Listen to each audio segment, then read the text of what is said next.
আসসালামু আলাইকুম রহমতুল্লাহ। সুপ্রিয় ষষ্ঠ শ্রেণীর শিক্ষার্থীবৃন্দ, আজকে তোমাদের বাংলা বই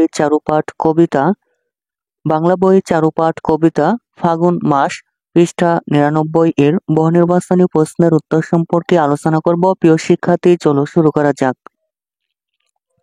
1 নম্বর বহুনির্বাচনী প্রশ্ন হচ্ছে, ফাগুন মাসে কাদের শ্রদ্ধার সঙ্গে স্মরণ করা হয়?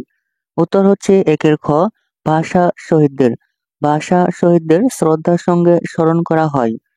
2 নম্বর বহুনির্বাচনী প্রশ্ন হচ্ছে, ফাগুন মাসে রক্ত ঝরে পড়ে বলতে কি বোঝানো হয়েছে? উত্তর হচ্ছে 2 এর গ, ভাষা আন্দোলনের আত্মত্যাগ। 3 নম্বর বহুনির্বাচনী প্রশ্ন হচ্ছে, ফাগুন মাসে তাদেরই মনে পড়ে, এখানে তাদেরই বলতে বোঝানো হয়েছে। উত্তর হচ্ছে 3 এর খ, 1-3। 1 নম্বর হচ্ছে ভাষা সৈনিকদের, 3 নম্বর হচ্ছে ভাষা শহীদদের। উদ্দীপকটি পড়ো এবং 4 নম্বর প্রশ্নের উত্তর দাও। বাংলাদেশের স্বাধীনতার বীজ রোপিত হয়েছিল ভাষা আন্দোলনের মাধ্যমে। জাতীয় সংকটকালে বাঙালি বারবার একতাবদ্ধ হয়ে মৃত্যু ভয়কে তুচ্ছ করেছে। 52তে বাঙালির একীভূত শক্তি মাতৃভাষাকে সুপ্রতিষ্ঠিত করেছে।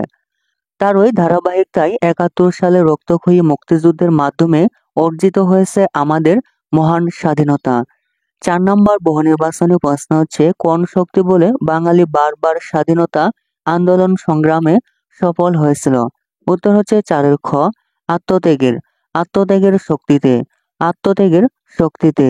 প্রিয় শিক্ষার্থী, আজকে পর্ব তোমাদের এই পর্যন্তই। পরবর্তী পর্বে আমরা সৃজনশীল প্রশ্নের উত্তর সম্পর্কে আলোচনা করব। প্রিয় শিক্ষার্থী, সৃজনশীল প্রশ্নের উত্তর পেতে চ্যানেলটির প্লেলিস্ট দেখতে পারো। প্রিয় শিক্ষার্থী, অন্যান্য সকল বইয়ের উত্তর পেতে চ্যানেলটি এখনই সাবস্ক্রাইব করে রাখতে পারো। ধন্যবাদ।